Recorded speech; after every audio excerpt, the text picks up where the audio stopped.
right, let's get started. Here we are. We are the University of Minnesota Extension. We are the Regional Sustainable Development Partnerships, a program with the University of Minnesota Extension. For several years now, we've been working on this Deep Winter Greenhouse Initiative. We've taken this community developed concept of the Deep Winter Greenhouse that Carol Ford and many others have been pioneering, and we connected with university resources and continue to connect with university resources to figure out ways that we can improve this concept and spread the information and knowledge and do testing and research around so that people can have the capacity to grow crops in the winter in northern climates with as little use of additional fossil fuel heat as is possible. All right, so here's our, I have things over my text here, so I can't see it super well, but this is our bio for Carol and Brooke. Carol Ford is the pioneering deep winter greenhouse producer in Minnesota. Carol and her husband Chuck Wabel wrote the Northlands Winter Greenhouse Manual, and they have been, or Carol has been helping people learn how to build and use deep winter greenhouses for 15 years. Carol now works with us at the RSDPs as the Deep Winter Greenhouse Program Coordinator. Brooke Knisley operates Alternative Roots Farm in Medelia, Minnesota. Knisley was one of 5 project partners in our initial Deep Winter Greenhouse initiative, where we built and tested the earlier Deep Winter Greenhouse 2.0 prototype design. And Knisley has been a producer for, I believe, 3 years. I hope I got that right, about 3 winters. So Brooke has as much experience as about any of us now, and we continue to learn from her. And I'm happy to have Carol and Brooke with us today. I'm Carol Ford. I'm going to run you through some of the basics for production in the deep winter greenhouses. And there's a whole bunch of questions. Some of those that came in ahead of time, I'm going to be addressing as I go along. And after that, we'll just knock them out. And so what I want to do is just go through pretty quickly with my slides the basics of the production that happens in the deep winter greenhouse, because it is not the same as growing outside, obviously, and it's also not the same as growing in a hoop house or a conventional greenhouse. There are some unique characteristics to it, and those of us who grow in them have been figuring that out and trying to improve on our productivity as we go. So we'll give it what you got. This is what you're looking at here is the 2.0 greenhouse. In Greg's original slide, my greenhouse was in there. The basic difference between on the surface between mine and this one is that mine has a knee wall, and I would strongly recommend that you go with this design if you're going for this kind of structure, because I think that front-facing wall that doesn't have a knee wall on it is just a whole lot easier to work with and to maintain. And we'll get into some of the things that I've had to do with my greenhouse to fix its imperfections, even though it's still really productive. You can always improve on the designs that you're working on. So how do I advance this? I don't have any. Oh, there we go. Okay.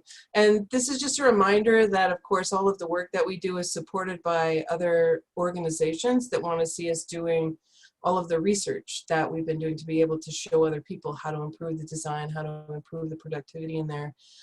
So we want to give a nod to North Central SARE and also the Minnesota Department of Agriculture. This is the inside of my greenhouse. I'm going to start briefly talking about just some of the production principles in there.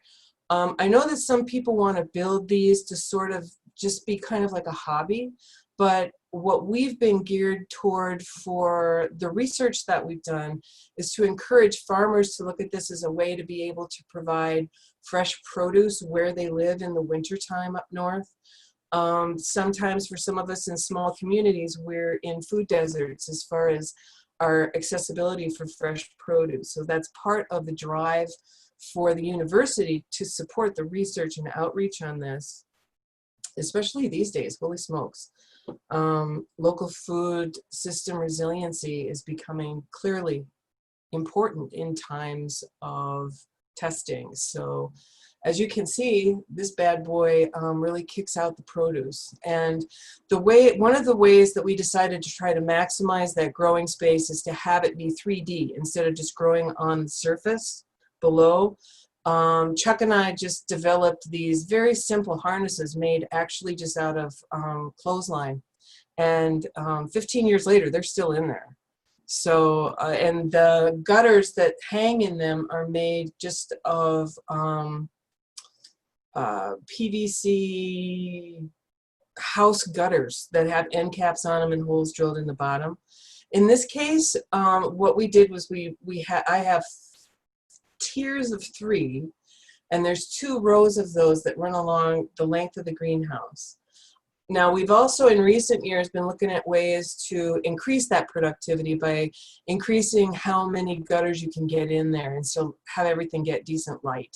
And so I've been kind of excited by the innovation that happens with the new growers out there, because it's just like none of us can resist, you know, this taking the knowledge that we have and starting to apply it in ways to make things better. And so some of them have developed these nice framed shelves that actually are kind of tiered so that the bottom shelves can get more access to light. And I've been starting to kick around a design with a friend of mine too, so it's always ongoing. The things that we show you now, we're hoping that we'll always be able to figure out ways to make it better and share that, because we just need more of this. There's no point in, you know, keeping your light under a barrel if you come up with a good solution for some of the ways that we want to make these things better. So you can see down on the ground level, I have raised beds. Not everybody does that, but I like having the ability to grow some of those crops that need a healthier space for their root system. And so towards the left there, the darker ones, those are actually purple pak choi. And then more over to the right, those are romaine lettuces, and in the back, that's chard. So that's just, and I grow other things down there too, like broccoli rabe and all the winter big greens like collards and kale. And it's, you can also see that they're planted very densely. And I think I have another shot to show that, because once that raised bed is filled with that product and it's big enough that they're getting a little crowded and ready to be harvested, I just harvest every other one. And that's what happens as that crop matures. So they get a different size as it's being put out in the CSA, but it really allows you to get as much out of it from that particular planting as you can. And they're constantly rotated out. And so are the gutters. They usually give you 3, 4, maybe in a good point, 5 cuttings, but you got to watch for quality, because if they're getting too far along and start getting a little bit tough or bitter, you don't want to be sending that out. So we get to test taste. That's kind of fun. This is another example of that heavy planting in the lower bed. This one is again a romaine lettuce, and you can imagine that as they get bigger and bigger, if you're removing the ones in between, then the ones that remain just get to keep going. Hey, Carol, I'm going to interrupt you for a second here. I would like to let everybody know that we have a Q&A panel option here. So it will work, I think, for questions and answers if people put their questions into the Q&A panel instead of the chat. Some questions have come in already, and so we'll get to these later. Oh, okay. Are there any pertaining to what I'm saying that I should address now? We could do, there's 3, so we could do them now real quick Yeah, roll them out. And also, Carol, can you move your camera a little bit so people can see it a little better instead of back over? I'm not looking at me. So does anyone have I'll just read them through quick, and you can tell me if you're going to address them later or answer them now. Okay. If you are able. Does anyone have a CSA business model that includes a deep winter greenhouse? You talk about winter IPM, how much sunlight attenuation from the windows to wall, assuming the dimensions of the model. Have you tried perennials? And can you grow citrus? And are rain gutters food grade PVC? That's what I have. Whoa. Back up a little bit, man. You're going those fast. Sorry. Can somebody? What were the ones above the IPM question? We have, does anybody have a CSA business model that includes a deep winter greenhouse? And what was the next one? Winter IPM. Okay. or integrated pest management for people who might not know that? Carol, you can also view the Q&A panel by clicking the Q&A button. And Yeah, but I'm an old broad. And any of these we And can I write address at the end as well if Yes. if they don't come up. So Yeah. as far as I know, that the gutters are not food grade PVC. They're just gutters from Menards that are cut down for use in the greenhouse. And one more thing I forgot to mention earlier that is relevant here is just make sure everybody knows that tomorrow we will be having a Deep Winter Greenhouse design webinar where issues about how the Deep Winter Greenhouse works, more specifically about how the circulation and all that stuff works, we will cover. Brooke will cover a little bit of that, but for some of the real designy questions, you'll want to tune in tomorrow or next week as well. We'll be doing one then too. Okay, I'm going to mute myself and let you take it over again. Thanks. Okay. So as far as CSA model goes, and I'm going to bounce this off of Brooke as well. When Chuck and I got started, our CSA was based on not only what was going to be coming out of the greenhouse, but also what I grew in the summer that was going to be storage crops. So the way we did it was, you know, like it was a weekly delivery, and I think other people who've been doing winter have maybe not always done it that frequently, but that's what we were used to.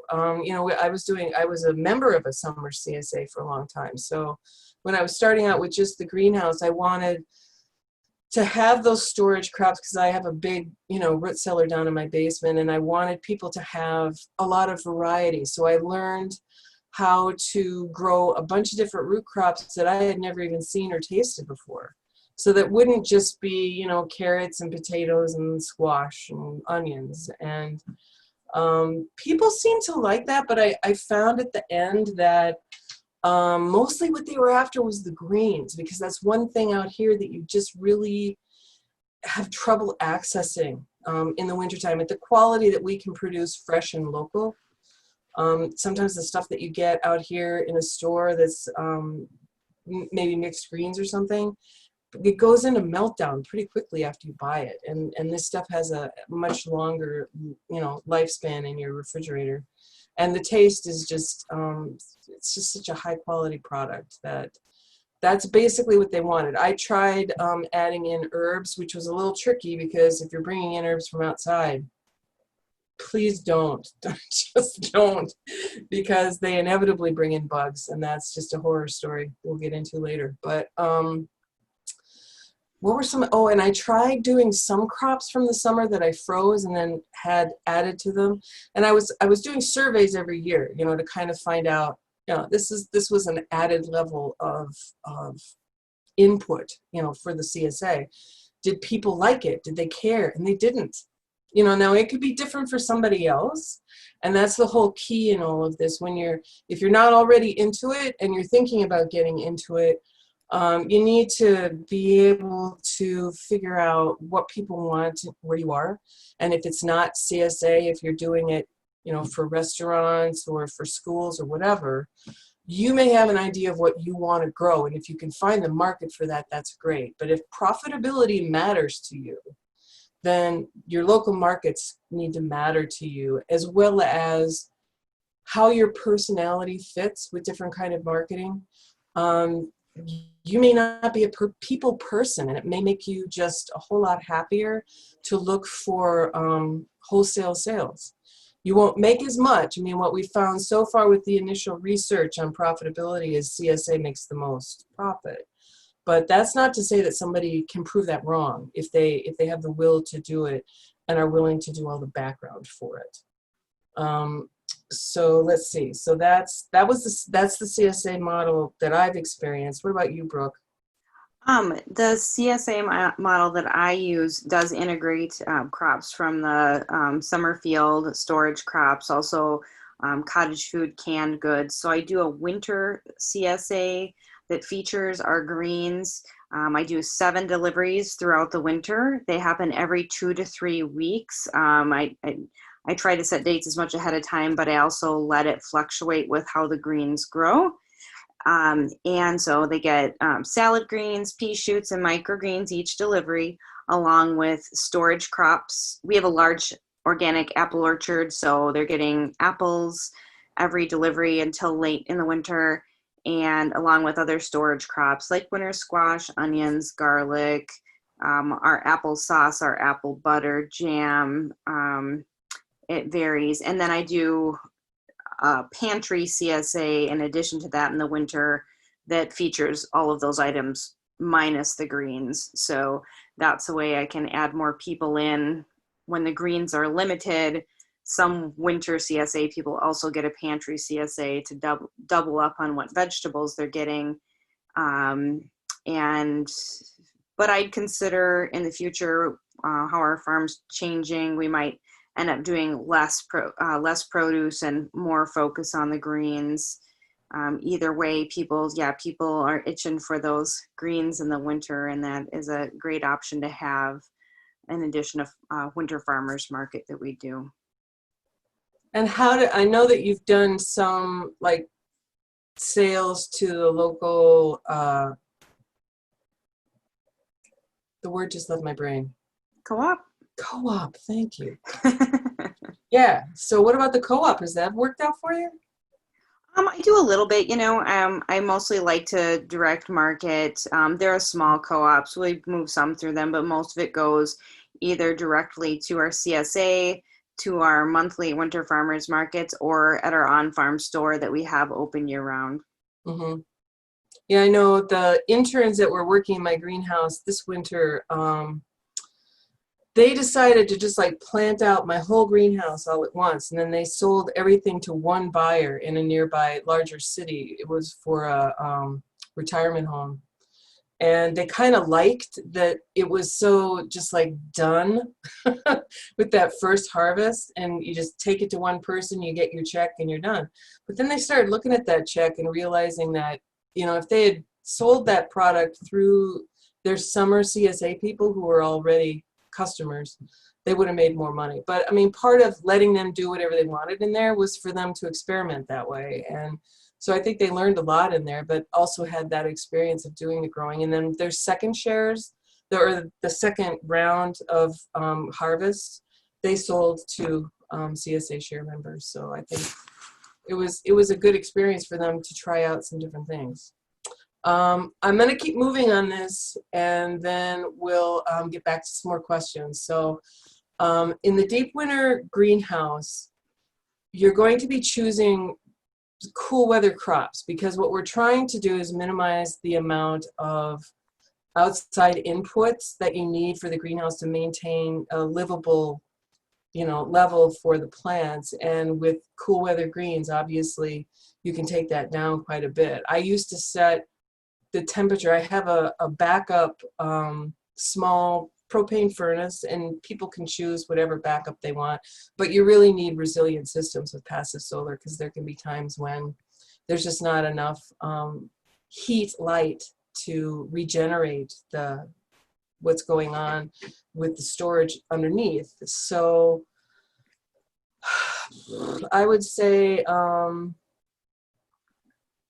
35 is what I would let it get down to. Now I try to do more like 40, and that's mostly, the plants can handle it colder than that, but the water system really can't, so I don't want the pipes to freeze. So that's where we set it at. I think if you raise that up a little, you might get better productivity. I haven't done that kind of test. What I do know is that these plants don't need auxiliary heat in the soil. I did do a Sarah Grant test on that one winter, taking one of my raised beds and upping the temperature in it 10 degrees more than the rest.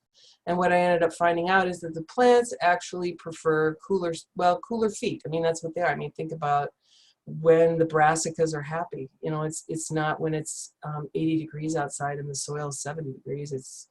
They like it cooler than that. So it's well suited for that product. And as it turns out, that's a product that people crave. The picture here is me with my mustards.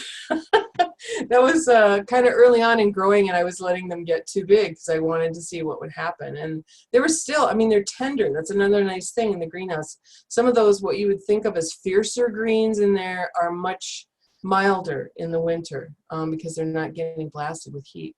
And this is what it looks like in there pretty much through the middle of winter, although with my knee wall, that snow can get higher. You really got, that was right after a snow, and then I had to go out and dig all that away from the greenhouse. But you can see the variety, and that's what people really love in the mixed greens. On the right is bull's blood beets. You have to say that slowly or you trip all over your mouth.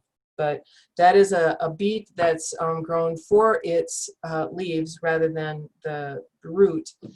And they're magnificent in mixed greens because they give it that little beady flavor, but also they just look like rubies in there. So there's this sort of gorgeous factor to these greens too. And let's see, I have notes with my slides, but I can't see them while I'm doing this. So I'm trying to remember what the points I was going to be making with all of these. I think it's that, you know, this is a densely grown space. There's a lot going on in there, and everything is at different stages. You can see the ones that are closer to the wall were ones that were recently put in there, are just basically like seedlings putting on their first true leaves. And then you've got the ones on the left that were going to be harvested that day. And at the very back of that left row is red Russian kale. So some of that bigger stuff I do grow for the cut things. And let's get this going there. That's the purple pak choi. Oh my God.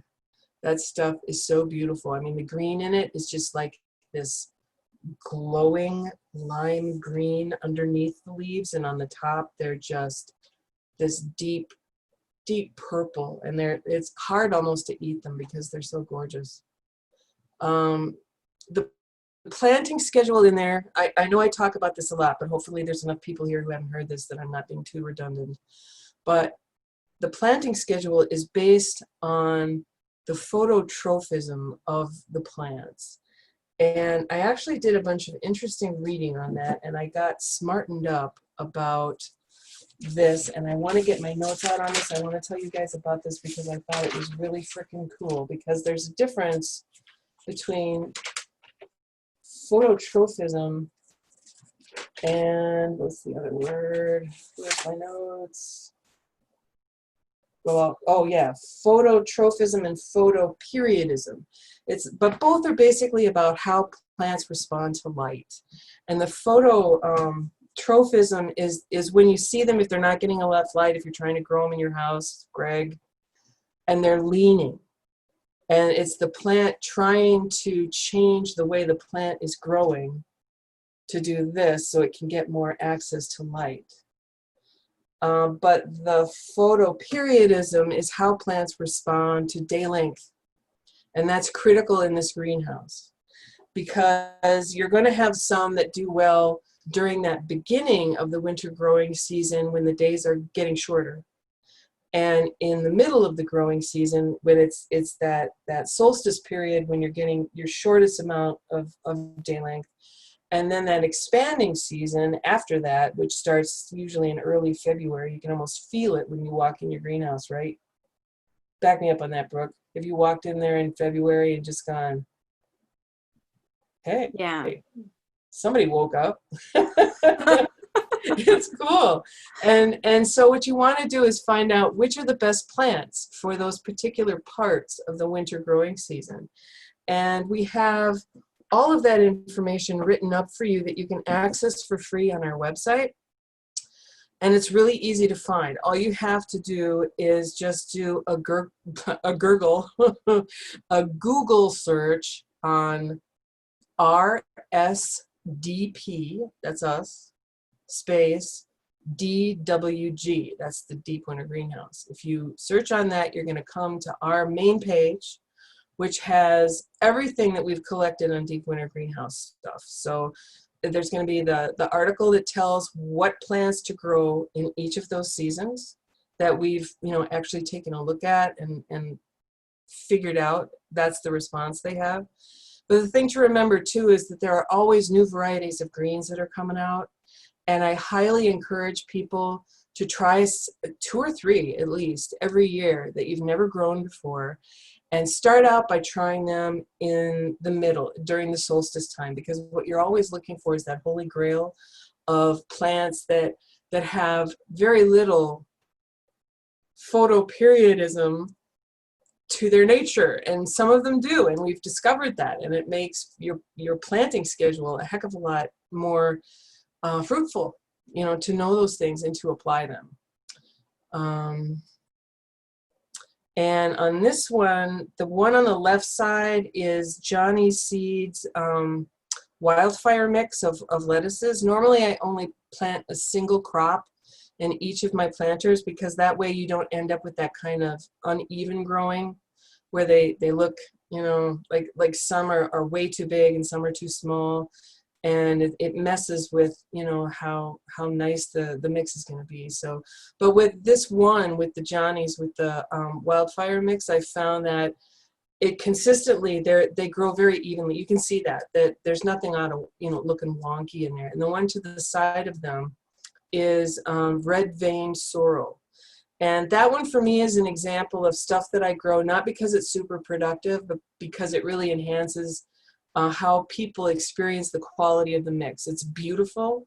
It adds a nice lemony zip to it. It's the same reason that I grow garden cress, even though it grows slower in there. You put those in, it's that peppery flavor. And so the mix just becomes this really great sort of artistic blend that I love to do, and it changes all through the season. So it's not like people are getting the same bag every week. It's always something different, and that makes it fun for them and for me. And this gorgeous hunk of stuff is the oh, what's it called? It's a Mizuna. It's the ruby Mizuna. Do you remember? Do you grow this one, Brooke? I don't. It might be the red frills, but it's in the mustard family. And like I said, you know, in the wintertime, the reds just get redder and they make the mix gorgeous. Who's that? Oh, that's me. And then we go into the soil mix. So I mix my own soil because I'm a control freak. And I like to know what's in there, and I like to be able to modify it through the winter. So what we're looking at here, you start out in my soil mix with peat. And so you're going to mitigate the pH in that by adding a little bit of garden lime. And the recipe for this is on our site. As I said, I can rattle it off if you want to write it down. I start out with if you think about like an ice cream container, a gallon container, 3 buckets of that, of peat, to 1/2 cup of lime. And you mix that all together because the lime is there to party with, you know, the peat. And then you add 2 buckets of vermiculite, which I prefer over perlite, but I'm not going to be mad at you if you use whatever you want. I think there's advantages to vermiculite. If we want to dive into the weeds with that, I'll do that, but just that's where I'm at. So you can see to the left is the peat, at the front is the vermiculite, and behind it is the compost, but the compost comes a little later. These are, once you put in the vermiculite with the mixed up lime and peat, then you're going to be putting in each a cup of rock phosphate, green sand, and blood meal. But, here's the but. I found out over the years that the plants, especially these slower growing plants in the wintertime, don't need that much nitrogen from the blood meal.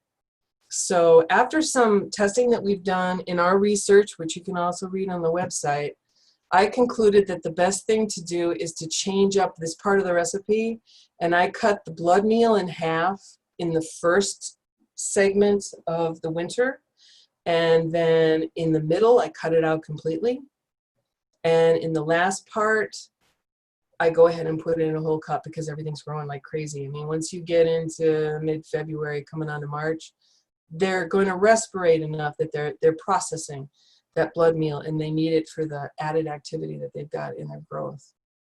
And here's an interesting piece. So now we're going to talk about, wait, let me finish on the recipe, because the last thing that goes in after you've put in the vermiculite and the the mineral fertilizers combined together, which you can also combine in mass quantity before that and measure it out. But then you have to remember how much blood meal you put in. So I just kind of do it as I go.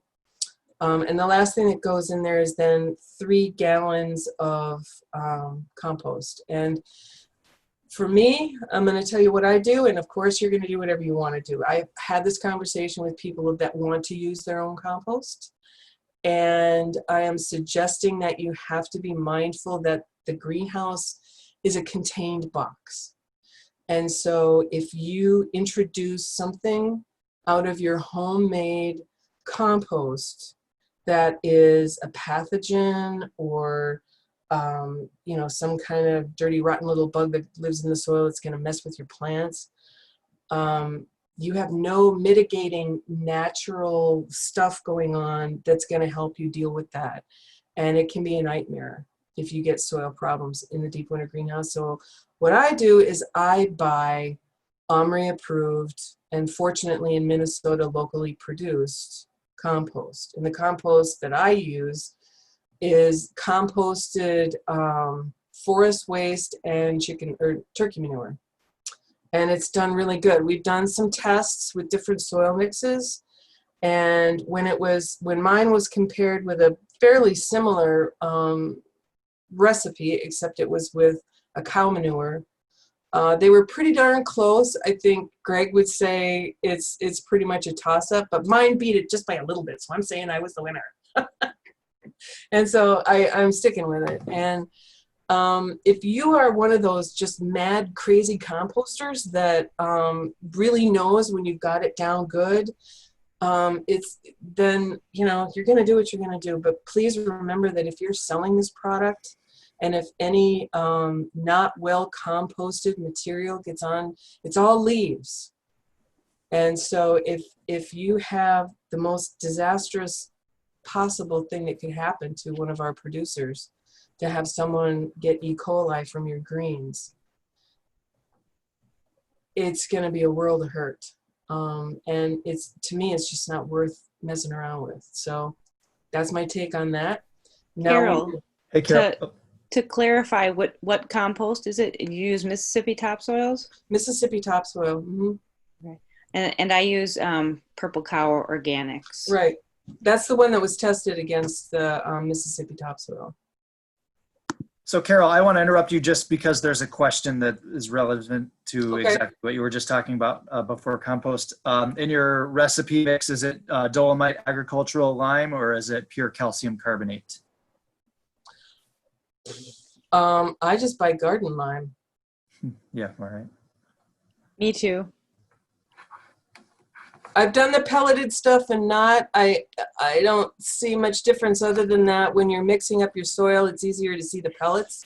So you know that it's well incorporated into the soil mix. But, you know, I mix, I mean, it gets mixed 3 times as things get added. Each one of those, you know, steps gets incorporated into the previous one. So they get pretty well mixed up. And you can do that a few times when you're doing soil, so that you've got some totes that you have prepared for maybe a weekend when you don't have time to mix soil and you want to do some planting. But be really careful of that in the winter time. If you just leave the top on it for a long period of time, you might open it up and see a little fungal growth in there. So I burp them weekly just to make sure that they're getting some fresh air in there before they get used. Okay, were there any more, Greg? Okay. So the density here, you can see, I tried to do this as an example of how I seed my gutters. And it's pretty thick.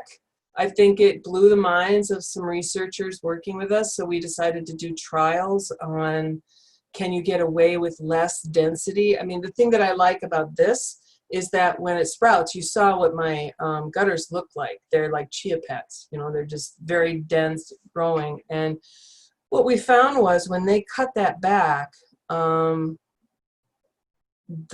harvest rate for the lesser density of seed was more consistent. So what you get from your first cutting is going to be similar with your second and hopefully your third. With mine, it's more like you get a flush growth that first time, You get less the second time and less than that the third time. And that's what I discovered with my kind of seeding, and I actually learned how to plan my planting and harvesting off of that. So I would know which gutters were going to be in there first, the seconds, the thirds, and plan like how much I had to have of each one. There tend to be like these sort of superstars in the greenhouse that are kind of the mainstay of that mix of salad greens. And for me, what I found with my customers is that they wanted fork ready, you know, salad greens. So they didn't want to have to cut them, or, you know, they just want to be able to pull them out, put them in a salad bowl and eat them. So I cut them when they're anywhere from like 3 to 4, maybe 5 inches. No, not 5, that's too big, because that's how they wanted it. But again, that's where, if you get a sense for what your markets would want, if you're talking to a restaurant, they might want something different.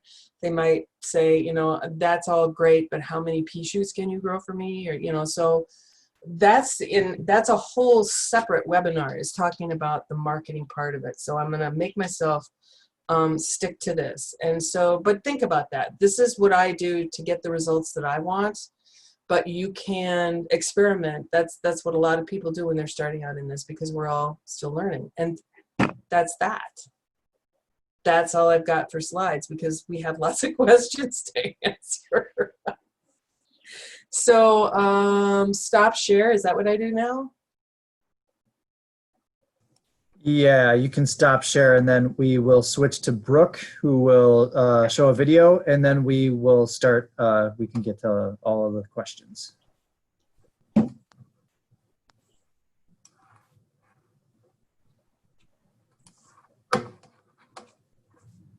All right, it's a little windy at the very beginning of the video, and once I step inside the greenhouse, the audio gets a little bit better here, just so you know. All right, here we go. Welcome to our deep winter greenhouse here at Alternative Roots Farm. Let's take a look at the outside. We've got our 60-degree glazing angle on the front. We had to build up a little bit here on the front side for construction. We have peak window on both the east and west sides, entrance door on the west side, back of the greenhouse, big shelter, and here is our west facing side with the exterior window in the back room and another peak window. So that's a quick look at the outside of the greenhouse.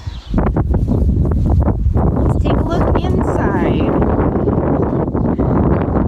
So the back room, the whole structure is 24 by 24. The back room is 6 feet wide here, and it's very important for heat management in the building. What I use this space for is storage of my soil and other supplies, trays, gutters. These are all gutters waiting to be washed and put back ready for next season. I've got my seed fridge here. Containers for green CSA, towels, all of that stuff. I have a soil mixing station here. I'm going to keep all my amendments, and then during the winter greenhouse season, I can use this table to put my gutters in and fill up my gutters and trays. And right now it's set up for soil blocking and doing my transplants. So and more storage underneath. So that's the back room. Storage, supplies, mixing, harvesting if it's too hot in the front room, and heat control. Let's take a look in the front room. We have about 16 by 22 on the interior here. You can see that most of this space in the front is allocated towards growing. Then we've got storage and planting and harvesting space on the back, a little walkway, and then during the winter growing season, this whole front part is allocated for growing.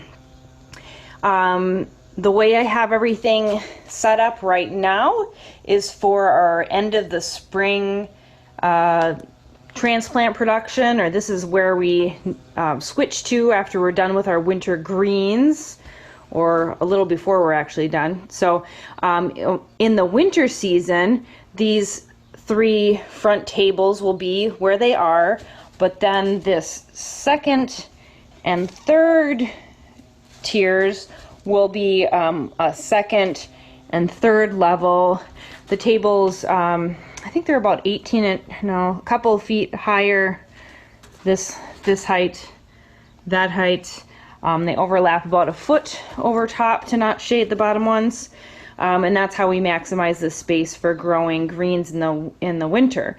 And the first tier all along the front here, I use for microgreens and pea shoots, and then the second and third growing levels, which you can see here, I use for growing baby salad greens in gutters.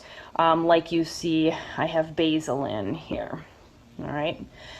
So we're at the very, very end of our transplant season here. I brought all my last transplants for sale to the local greenhouse there a couple of days ago, and all my squash and tomatoes will be going out to harden off, and we'll be emptying out the greenhouse here pretty quick. It is May 21st. And so far it's been nice in here, but if we had a really hot spring, it could get pretty hot in here. It's 72 in here today, partly sunny outside today. So that is kind of the setup for how we grow our greens in here.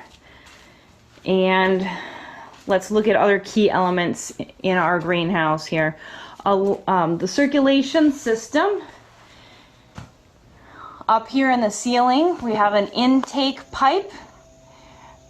When it gets too hot in here, the fan, centrifugal fan up front, will turn on, and we will start drawing hot air into this pipe down into the base of the greenhouse, which is 4 feet deep rock bed with 1 3/4 inch rock. That's covered with a layer of landscape fabric, 3 inches of gravel, and then more landscape fabric. We do no in-ground or floor container gardening at this time.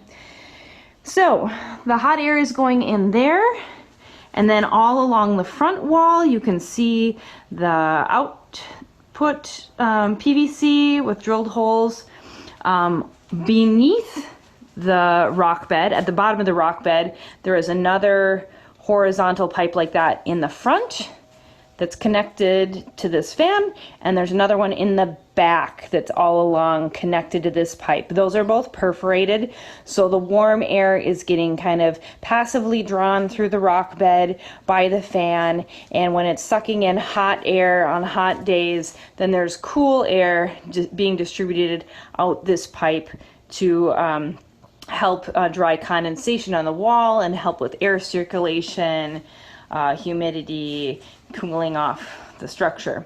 Conversely, when the temperatures go down at night during the winter, the thermostat will kick on, and the fan will kick on, and then it'll start bringing the warm air up from the rock bed,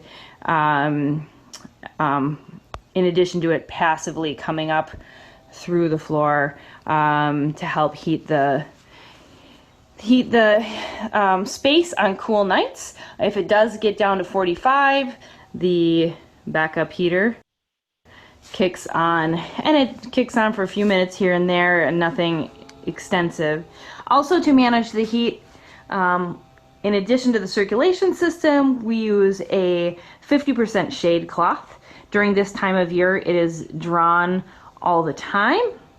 During the growing season in the winter, I use it mostly on just sunny days. So then we have our peak windows. Oh, sorry. And this shade cloth is on a little pulley system, so we can pull it back and forth across easily on the cable there. We also have the peak windows for our heat management. These operate with wax cylinders that automatically open when it gets warm in here. They have a little bit of adjustment. And then on this window, we have an exhaust fan that runs and kicks hot air out of the building, which seems to work better than trying to draw in cooler air. So, and of course the humidity management and heat management with the various fans we have is very important, which sit at different spots now than they do during the winter growing season. But you can see we have several going. Usually I have another fan over here in my germination space and a fan blowing in from the back room, as well as a dehumidifier to help manage the heat. During the winter growing season, the dehumidifier is mostly in the back room to manage the humidity back there, and then I will pop it up here if I feel like I need to manage the humidity a little bit, or this time of year it stays up here. So and then along the back wall here we have my note-taking area, my germination mats, and this is where I will seed and harvest and germinate my plants. I use this table also for harvesting and seeding. Underneath is where I will stack up trays for germinating microgreens and pea shoots. Do those in stacks of 3 or 4, and once those are germinated, place them out on the growing racks. I can do 12 gutters up here at a time to germinate, so I like to seed 12 at a time to get a nice batch all at once to germinate and harvest more on schedule together, and that works pretty great. I can't take any credit for coming up with this, but we have a shelf that goes up and down, which I use for harvesting and space saving. That's been pretty great. Other people have used like a gutter holder here to hold a gutter. I got some of those, but I never put them up. I like the shelf. The shelf works pretty good. So that's the inside of the greenhouse here. On the specs for the prototype and whatnot, we called for painting the walls white, or a similar alternative. We like this Agrilite walling. It's really light, easy to clean, and the white reflects the sun around to all of the plants and everything, and which really adds to things in the middle of winter. We've actually gone on to use this walling and several other projects, so it's been pretty nice. So that is a look inside of our greenhouse. If you have any questions, I think that's coming up next. So thanks for watching. Bye.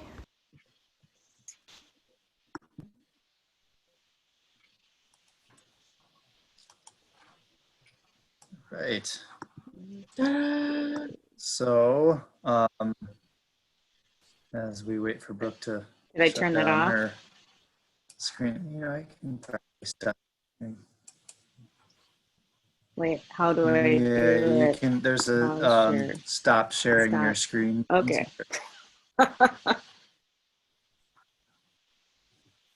There we are. Is it done now? Okay, so are you all ready for some questions? It's Okay. done. So Okay, ready. good. So have you got some that people sent in while Brooke was doing her thing, or should we start with this list, or what do you want to do? Well, I'm having trouble finding sometimes they don't show up on the bottom when they show up on the question list. So I think maybe it'd be best to kind of go through the top down. Okay. Well, one of the first ones, oh, go ahead. No, you go ahead. Humidity issues there were several questions about that. And so I'm really glad, I'd forgotten this, Brooke, that you actually talk about that with yours. And I don't think my greenhouse has as much humidity problem because it's not as well built. You know, when they're built good and tight, then you might get some more of that. But I absolutely agree that one of the best ways to deal with that is first to understand that the plants and the soil are talking to you. So if you see indications there in the plants or the soil in certain spots, then you know that's kind of a place where, you know, maybe humidity is being allowed to get above the range that you want it. And something as simple as moving a fan can take care of it. Have you ever had any like mold or anything like that in your greenhouse? Yeah, you know, it's really interesting. Like you mentioned with the prototype that we put in, it's very tightly sealed, and we had much more humidity issues the first year, and it's been better since then. This winter was substantially better. So I noticed a lot of on some of my gutters, I don't have the plastic end caps. I have wood pieces that we cut, which is nice and money saving. But I did have some mold growing on those a lot the first year, just a little tiny bit the second year, and barely any at all this year. Now, granted, I think maybe the humidity went out of the rock and stuff, or whatever from construction maybe. And also there was a couple of really, really wet years. But I think as I've gotten better at managing the heat and stuff through experience, it really hasn't been as much of an issue, but bringing in outside air as much as possible for everyone's health that's in the greenhouse, mine and the plants, and then using the dehumidifier in the back room to manage the condensation seems to take care of it pretty well. And not overwatering is important. So did you get rid of the wood end caps, or did you figure out a way for that not to be as much of a problem? No, I think I just was paying more attention to the watering. I think the first winter I was always a little worried about not watering enough, you know, so I think I probably was overwatering a little bit the first winter, and just wipe them down with bleach and whatnot. And so I just think being mindful of that, or rotating them around so the one on the shady backside is flipped around to the front, sometimes helps. So it's been a less of an issue over time. That's interesting. Yeah, I think for me, it's just I probably do use my outside exhaust fan stuff more than you guys do, just because it's also a way for me to cool mine down.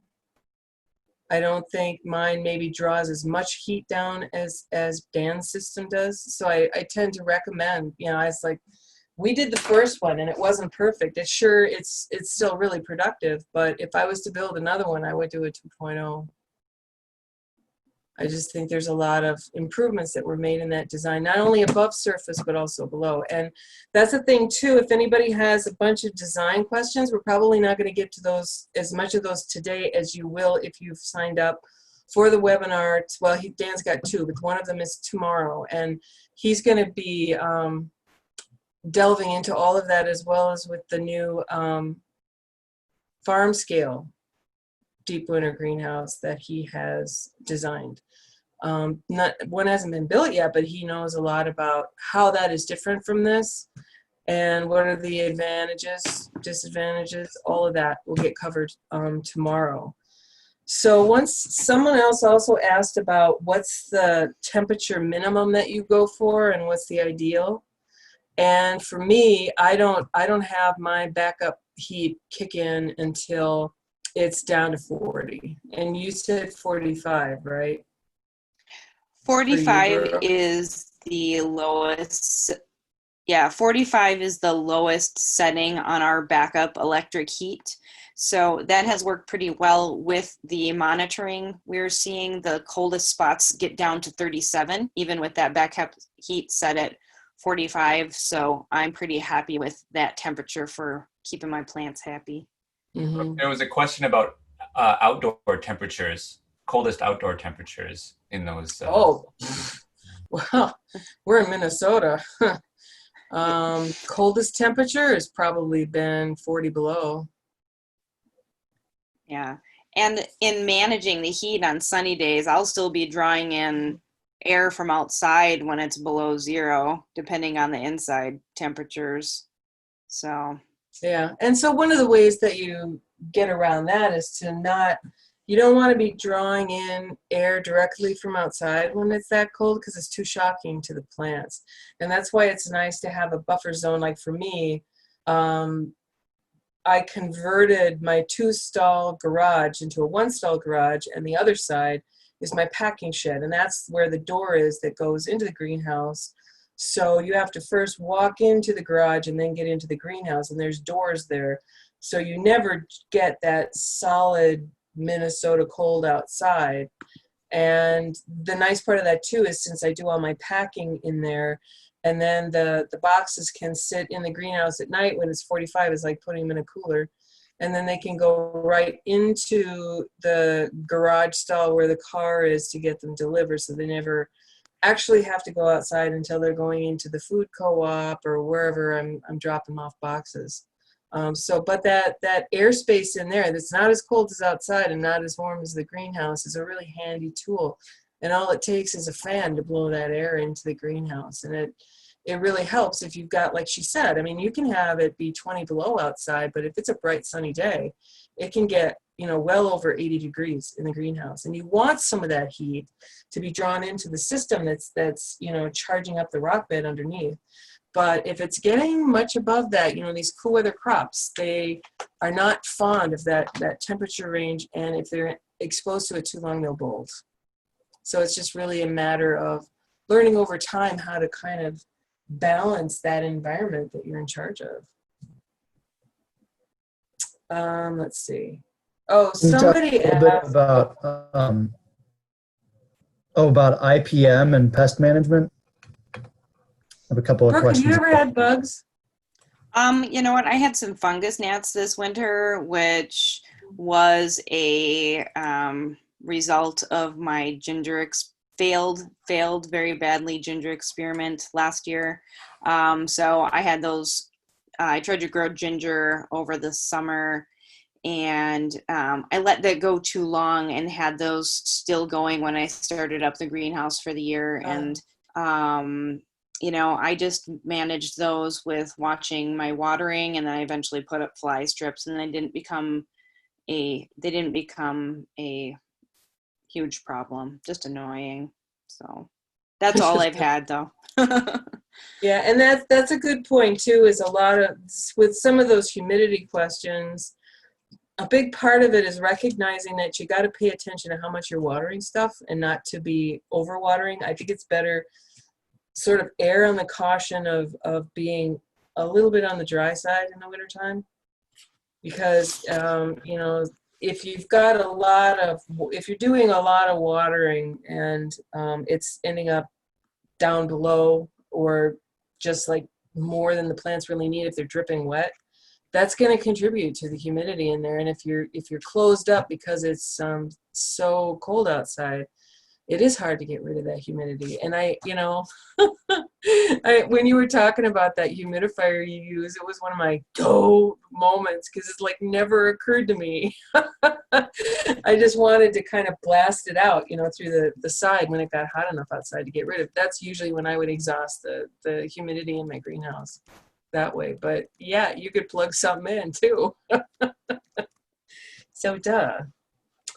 So somebody asked, what's the one most important, I'm gonna let you answer this one first because I've got an answer for this, Brooke, but they want to know, what's your number one takeaway from having been a deep winter greenhouse producer? Oh boy. Number one takeaway. People really appreciate being able to get something like this in the middle of winter. It's, yeah, I don't know, that's really it. It's a nice way to connect with people, and they really appreciate you going through the work to bring them something different in the middle of winter. So yeah, That's it's been a kind of deeper way to satisfying, isn't connect it? with our Yeah, it's been a nice way to connect with our customers deeper all throughout the year instead of just in the middle of the season. So yeah. Yeah. And I guess mine is, you can do it. You can do it. If you've been dreaming about this, wondering about this, you can do it. And we've had people for the last 7 years helping to find out more information to make this better, to make it more successful, to make it profitable. And we're willing to help people. Granted, you know, we are in a region, we are in the north central region of the country. I think what we're doing extends up to Canada, and you know, either direction. There comes a point when you're going farther south that you've probably got a different set of problems to work with. But I think that when Chuck and I started it and we couldn't find anybody else doing it, we did it anyway. But we tried to do it smart. We did a lot of research. We spent a year and a half, 2 years, trying to find out everything we could so that we could make educated decisions. But it was nobody else that we could find. I'm sure there were other people up in the Midwest somewhere who were doing it, but you just couldn't find them. So we just did it. And I have no regrets about that. It totally changed my life in a wonderful way. And it is very gratifying to be supplying, you know, really high quality, good food to people that you live around. It's hard to, you can put up with a lot of crap to be able to say that you've done that. And seeing other people doing it and helping them do it, I know you can do it. It's just really, you know, and you can break it down. There's going to be some planning involved. You got to decide, there's a whole lot of decisions to be made, but you just knock them off one at a time. And if you need help wherever you're at, contact me. My contact address is on our website, the one that I keep talking about. And it's FordCJ at Morris, MORRIS .UM as in Mary, N as in Nancy, .edu. Email me anytime. We'll talk about greenhouses. I can't stop myself. Got another one, Greg? You got to unmute yourself. Let's see. Here's a quick one. What do you do for germination? Go ahead. Me? Yeah, sure. Well, I saw what you're doing, but you know. Yeah, I kind of showed you my germination plans in the video there. So the gutters I will put on heat on those mats in there. If I don't put them on heat, it really only takes like 1 to 2 days longer depending on the variety. So sometimes I'll throw in another couple just on the table in the beginning. I don't put pea shoots or microgreens on heat because that tends to dry things out too quickly and cause germination to be uneven. Instead, I germinate those in stacks of 3 to 4 trays with weight on top, watering them daily until they've germinated. Then I move them out. The microgreens I grow in 10-row trays, 10-20, 10-row trays. And the pea shoots I grow in shallow 10-20 open flats. That's about it. I wanted to ask you marketing questions about your microgreens, but that's for another question. Yeah, I have, at the back of my greenhouse, I have 4 big drums, plastic drums that used to hold, I don't know, some kind of food or oil or something. And we put water in those. It doesn't give you a lot of extra thermal mass, but you know, as long as they got to be there, they might as well be doing something. So I have my germination mats on top of that, and I can fit 8 of them at a time on there. And when I start getting into the greenhouse, hopefully, well, as soon as I dare in September, I just start every weekend planting out 8 more and 8 more. And once they've got their first set of true leaves coming on, they go out in the harnesses. But, you know, it's interesting when you open up to let other people learn from what you have, that they, if you're smart, as a teacher, you realize that they're teaching you too. And so I got a really good lesson this winter from my, the 2 folks that were growing in my greenhouse as interns, and they wanted to do the whole massive thing at the same time. So as soon as they got in there, they were just like filling gutters and just throwing them out there. And they were, you know, doing flats of pea shoots, and they didn't do microgreens, but they were experimenting with trying to grow some of the greens in flats too, to see what would happen. And I'm like, yeah, go ahead. You know, that's what you're in here for. And I realized that they were having to just put everything out there. And granted, this was like in late October, early November. So they couldn't put them all on germination mats. They were just putting them out. And they were lucky that they had some sunny, warm days. And everything germinated at about the same time. And I thought, well, now that's good to know. You know, I just never, because, well, and it wouldn't work as well, you know, when it's 40 below outside, because the greenhouse is on the cooler side. But that is a way to get going faster at the beginning of the season. And this is all about, you know, you do want to be profitable if you're trying to do this to, you know, make some money, as well as be a wonderful provider for your community. So that taught me that there's, you know, it's okay to mess around and to try some new things and see what happens. So in the future, I'm not just going to be, especially in the beginning and at the end of the seasons, I'm not going to just be relying on the germination mats to get me through, but I'll have to pay attention to my planting and harvesting schedule so that I don't like end up with too much coming in at the same time when I need to space it over, you know, a period of harvests. So yeah. You never stop learning. That's one of the things I love about this, actually. There's always something new to learn. I thought I might get bored growing salad crops all the time, but it hasn't gotten boring yet. It's a little different every season. Yeah. And that's the good thing, because that's one thing I forgot to mention with my slides, is that it is really, really critical that you embrace the idea of keeping a notebook, because there is so much information that comes at you every day in that greenhouse that can benefit you in the future. So if you, and I think, Greg, am I right that we actually have that sort of like blank version of what the notebook looks like and what you know, all the data that you're collecting every day? We have something like that. We have a production manual that has some templates in there for things to keep. Yeah, I'll go take a but look I'm sure after we're everybody done does and- it separate, different. Yeah, and really, it's important to know and to write down what the weather's doing outside. So even wind, because wind can affect, you know, how well your greenhouse is retaining heat, because if that wind's blowing across it, it's, you know, it's affecting that. So if you just, you know, what are the highs and lows each day?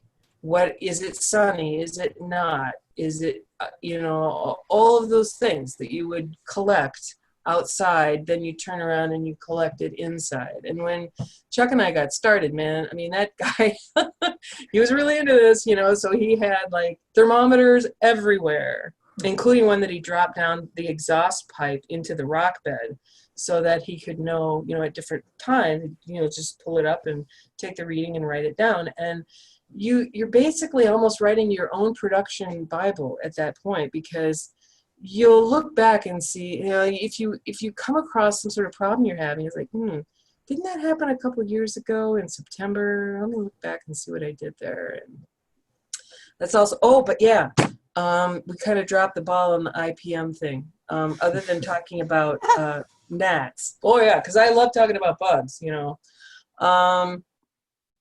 Aphids are evil. Aphids are evil. And you don't have to apologize for coming after them with a baseball bat. But the baseball bat actually is integrated pest management.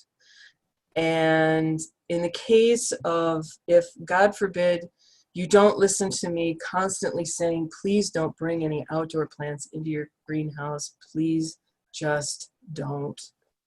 Because if I had $5 for every time someone came to me and said, you know, I really should have listened to you, but I didn't, and now I'd probably, you know, well, I'd still be here, but I'd have a bigger new greenhouse.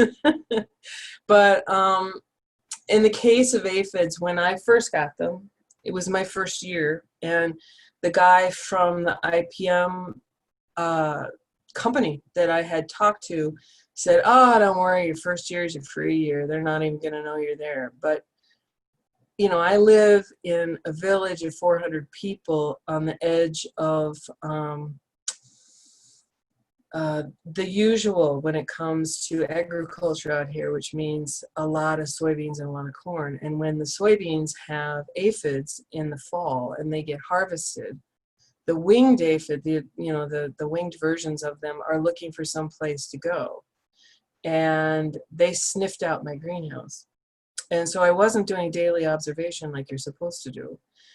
And one day I was looking at some crops and thought, wow, that kind of looks like ash. What would that be? And I looked closer and realized it was the cast off, you know, something had gotten bigger and popped out of their old exoskeleton, and I flipped over the plant and there they were, aphids.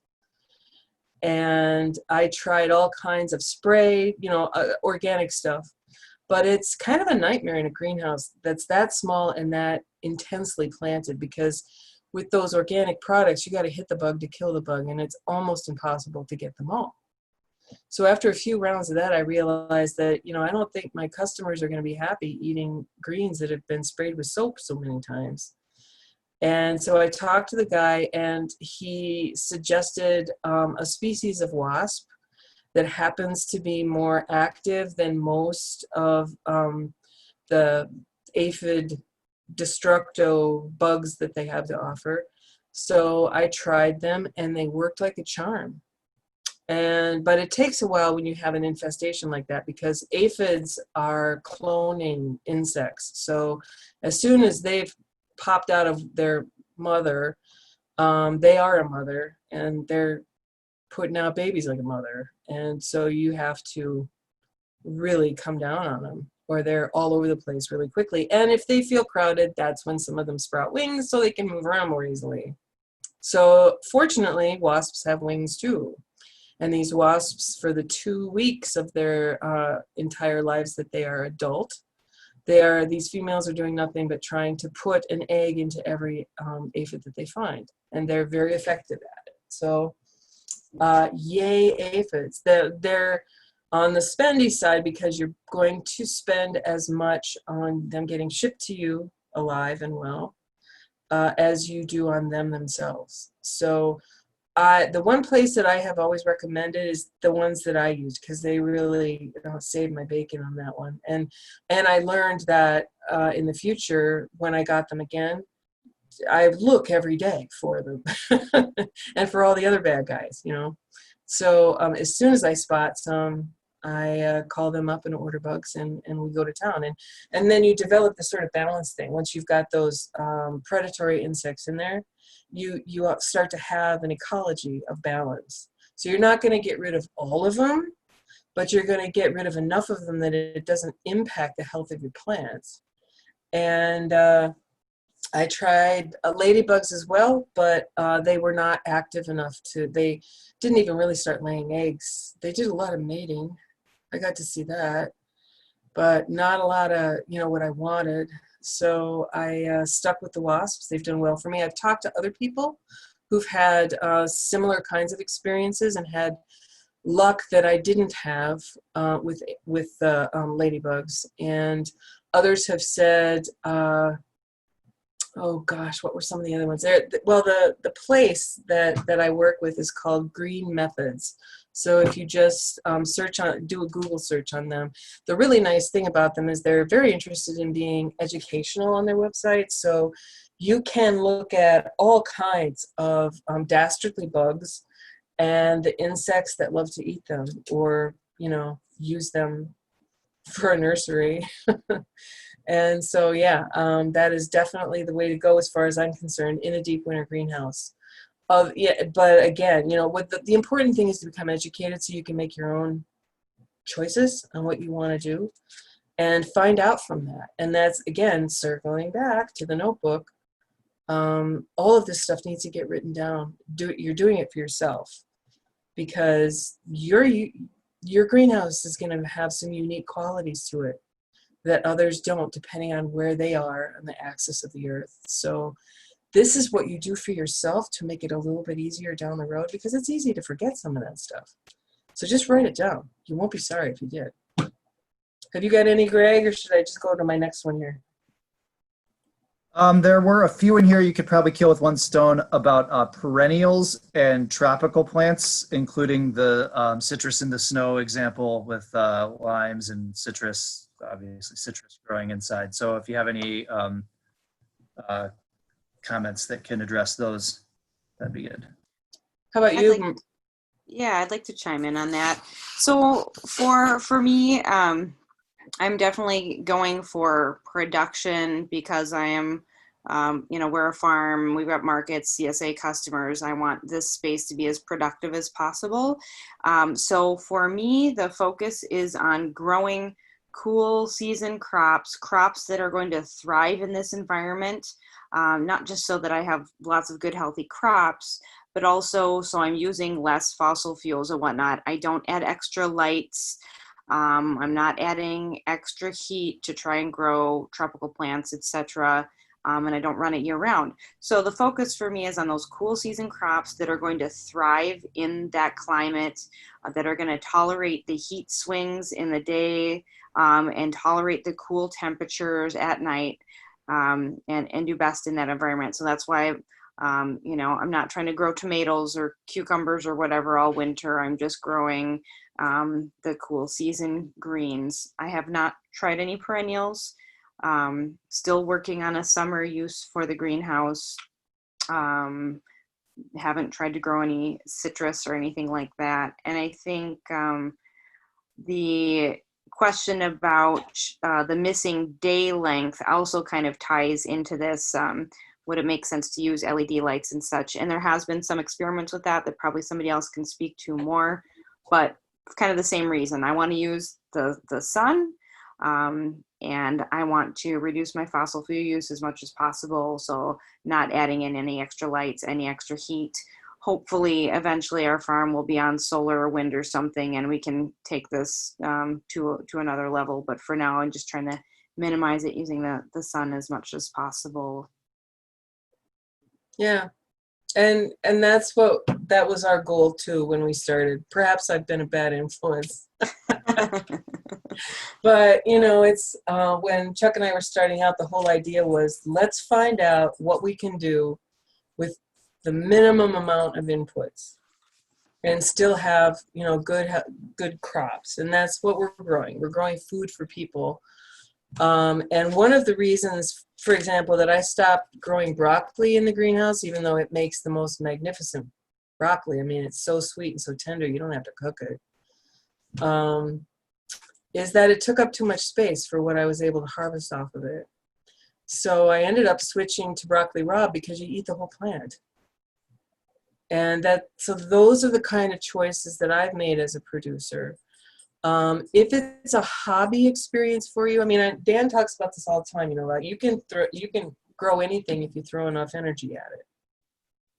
So if you have a passion for tropicals, get out your checkbook.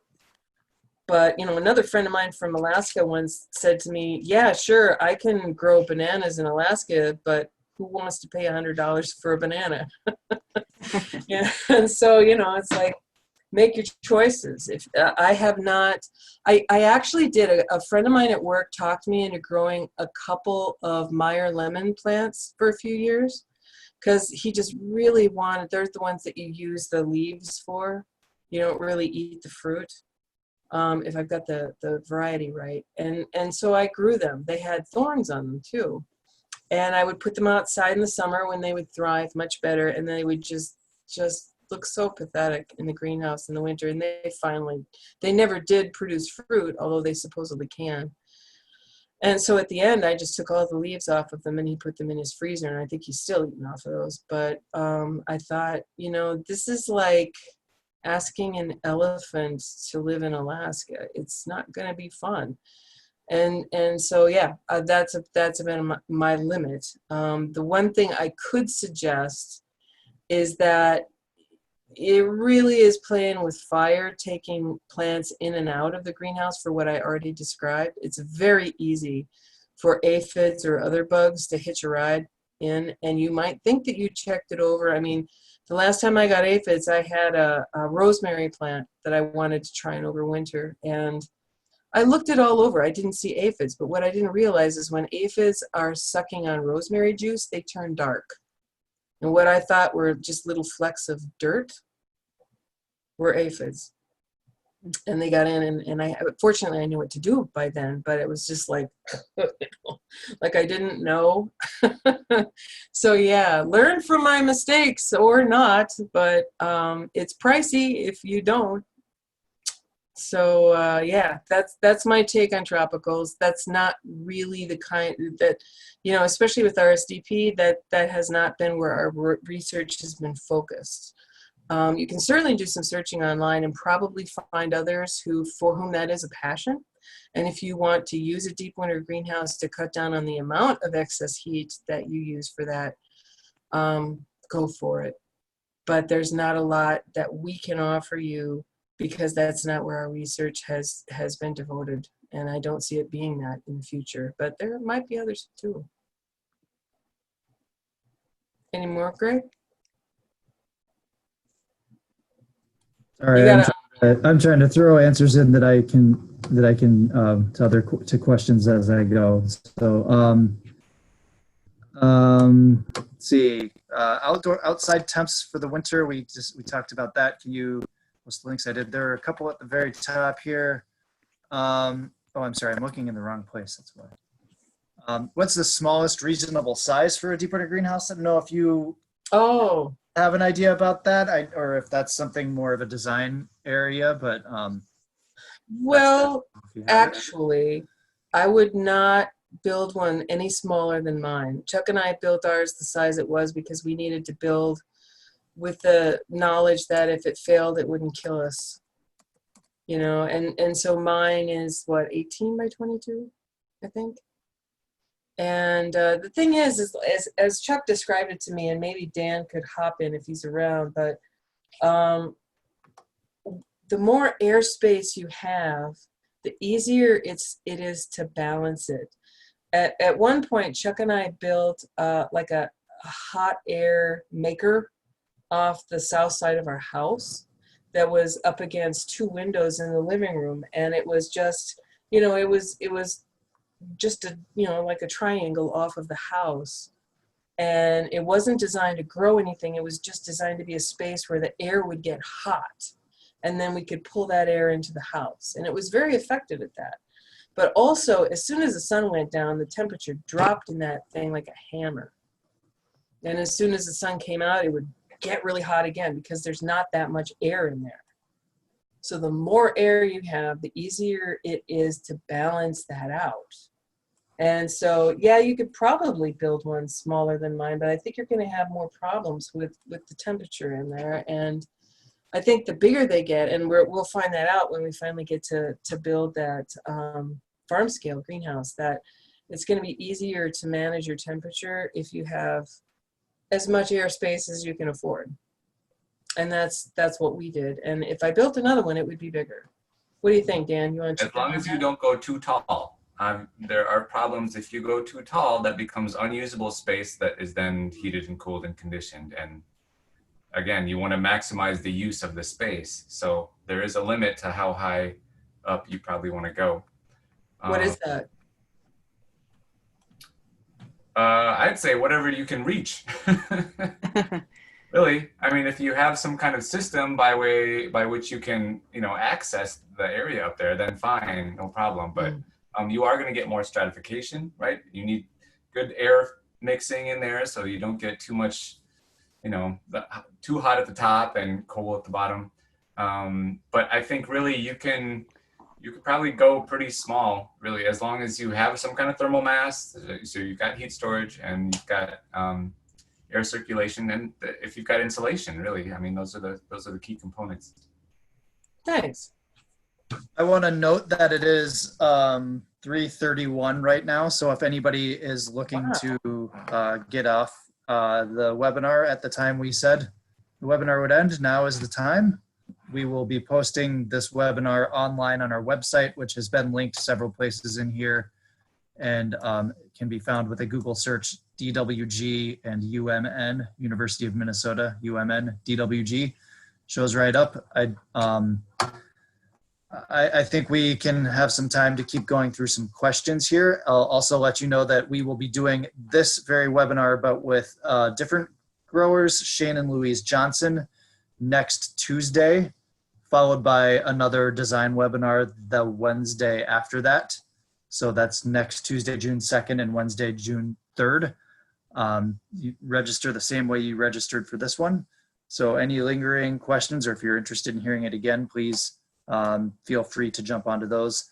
We'll be doing a design webinar tomorrow featuring Dan, our primary designer here, to talk about a little more about how the greenhouse works, as well, mostly to provide an overview for the new farm scale deep winter greenhouse design that we will soon be releasing.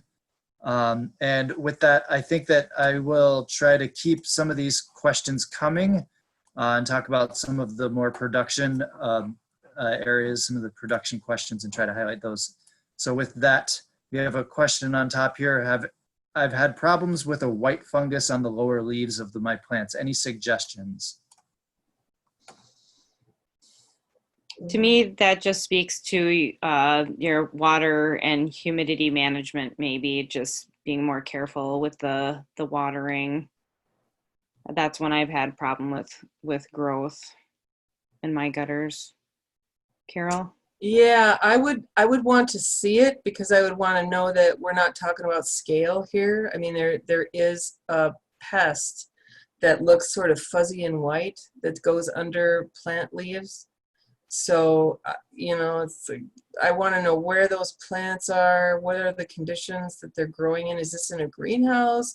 Is it just on certain plant varieties, or is it in a certain location in the greenhouse? That's the kind of detective stuff that you start trying to do to figure out what it is you have. Because you definitely want to treat for what you have and not feel fairly confident. That's why it's good to, talk to people like that Green Methods company. I've been on the phone with them with stuff before. Like when I figured out I had, fungus gnats, and how big of a problem is that really, and that sort of stuff. Bounce it off of someone, or depending on what state you're in, a lot of times Extension Service will have ways that you can match the problem that you're describing with what the potential thing is and what the solutions are. I kind of hesitate to give somebody advice on how to treat something I haven't seen, and have more questions about just on that very, fuzzy white thing. It could be a bunch of stuff, and you got to narrow it down so that you're treating it correctly. Does that sound like a dodge? It's not meant to be, but I've been that person asking that question, wanting someone just to say, it's this, do this. But yeah, there's a little more to it than that. Do you have to add nutrients to the soil after the plants have been growing for a while? Well, if you're talking about the gutters, you do a few harvests out of those, and then they get dumped, and you start over. In my raised beds, I usually in the beginning of the season will, because I solarize in the summer, to help kill off any pests, or it's just like cleaning up.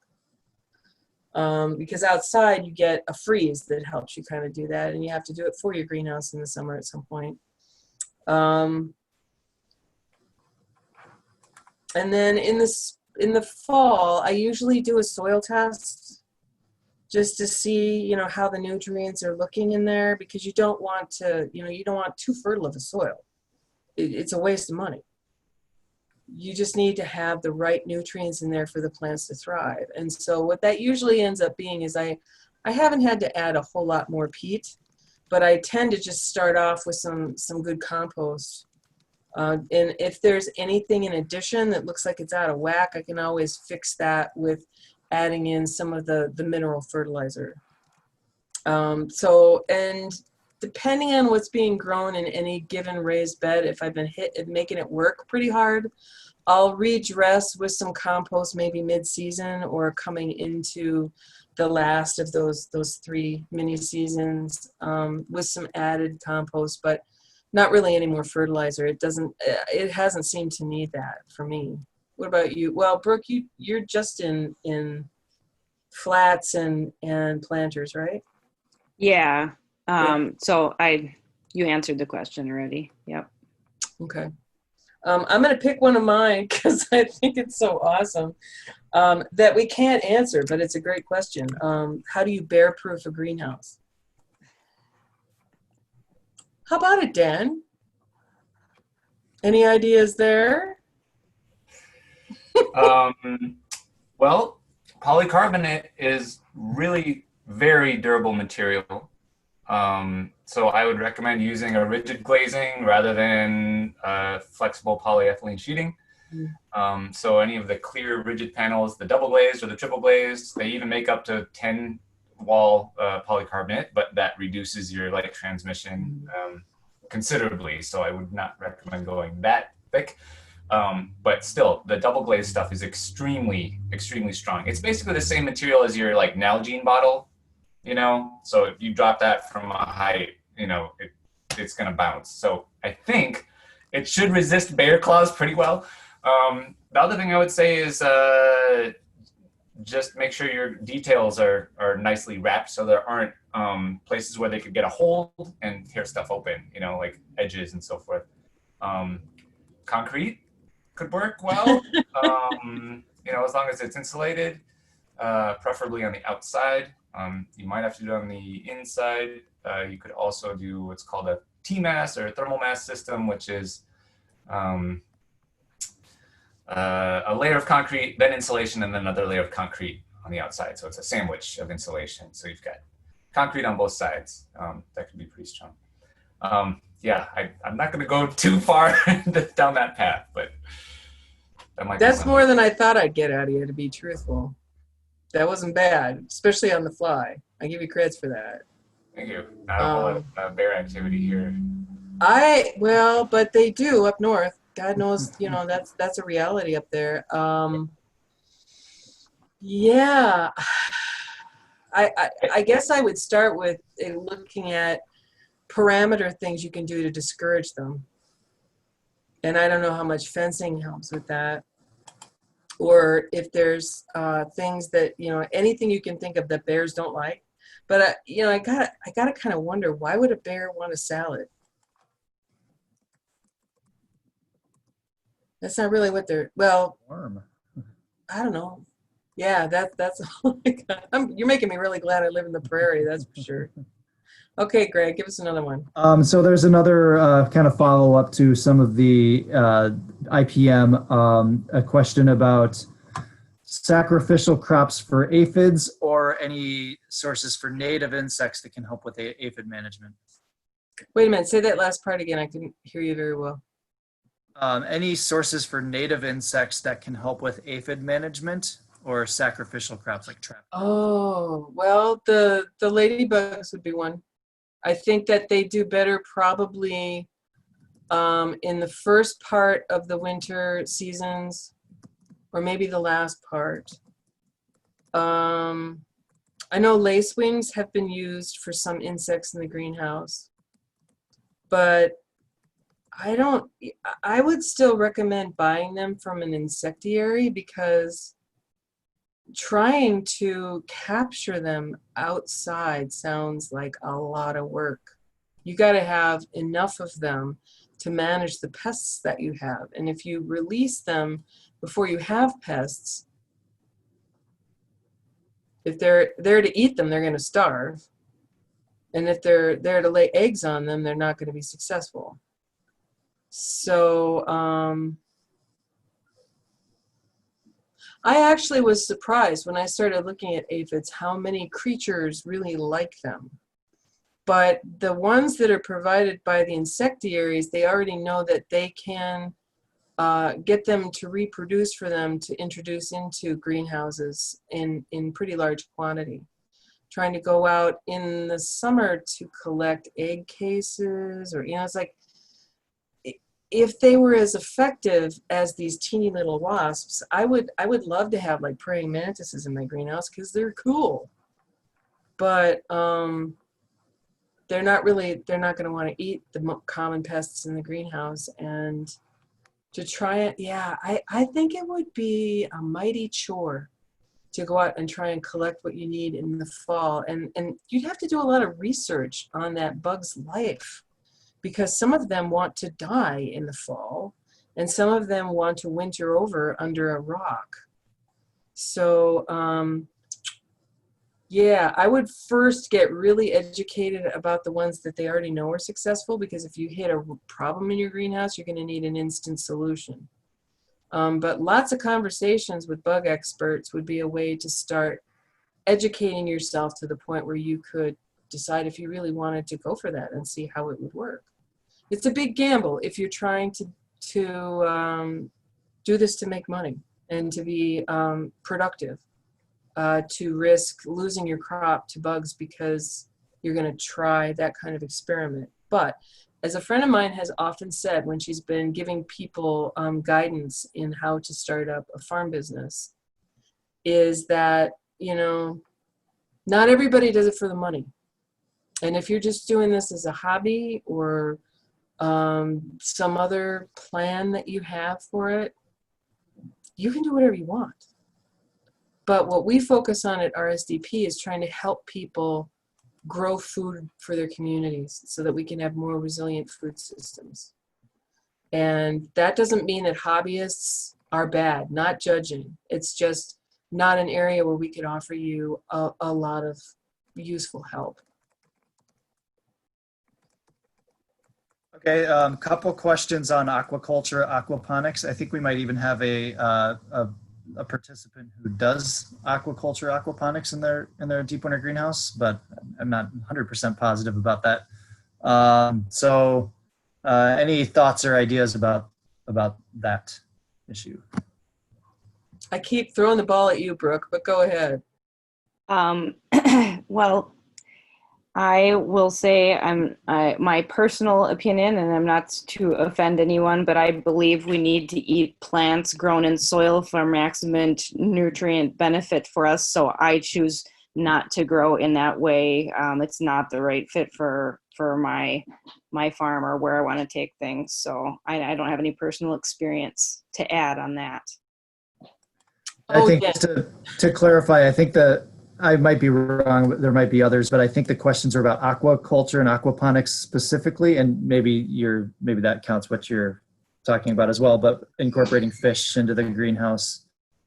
And that, I think that goes also back to the space question, because we wouldn't have any space to do that. I mean, right now I grow 4 crops if you count the transplants, and anytime I add something new, I have to take away from another one. So going back to your point about making decisions earlier on, Carol, you have to weigh that out. I could grow more of different things and add in a new system, or I could grow less of more things. I choose to grow more of fewer things and maximize my space that way. And so that I don't see that working into the space I have in my system. Mm-hmm. Yeah, you definitely need something bigger than I have or you have to start incorporating fish. But back in the day when Growing Power was operating in Milwaukee, Chuck and I did go there for a weekend workshop and find out how they do it. And it's super cool, but it's a huge space that they've got to have to do that. And my takeaway from that, even though I was inspired to want to do it, when we stepped back and looked at the greenhouse and the technicalities of the fish species that you'd select for, you know, and the water temperature that you need and how you feed them, I realized that my advice to anybody on this is to pick one. Either you want to grow fish or you want to grow crops. But there's a learning curve to growing crops in a deep winter greenhouse. And there's also a big learning curve to learning how to grow fish in a tank, believe it or not. And so I think that the best way to be successful, if that's really your goal, is to get good at one of them first, because there's enough going on there to keep you plenty busy. And then when you feel like you got that down, add in the next thing. But trying to do both at the same time right out of the gate sounds like a lot of sleepless nights and the opportunity for some big mistakes that you can avoid just by taking it a little bit slower. And the thing is do what we did. I mean, go to some place that's doing it and get immersed in it and talk to the people doing it and find out what they say about what they've learned and how they did it, and absorb that so you can make an educated decision. Because if you have a passion to do it, you'd be a fool not to do it, because life's short. We're all experiencing thoughts about that right now. So if that is your passion, do it. But my advice would be don't do it all at once, because you're running a bigger money risk there too if you fail. Okay. Can I pick one now? I was going to say, there's a couple I think we could knock out of here real easy. Oh, go for it then. What do you want to do? I think Kurt asked, how will we transport greens in the winter without them freezing? Usually you have a little bit, they're not going to instantly freeze.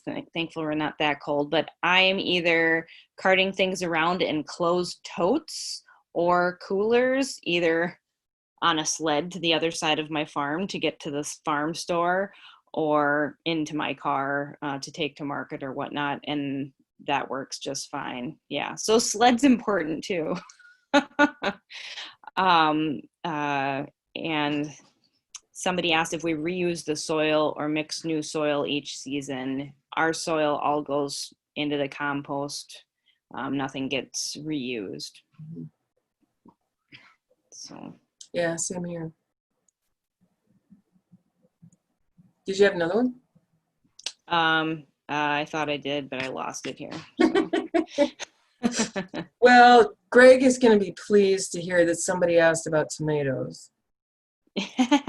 Because we've had this long-going battle about whether or not anyone should bother trying to grow tomatoes in the deep winter greenhouse. And after years of trying to put him down on that idea, we've actually, I never thought I'd say this, but I'm excited that we are going to be trying to do tomatoes in the greenhouses now, because it is recognizable that the further out to each end of that growing season that we can move is more opportunity to grow produce that we can sell, that people want to have.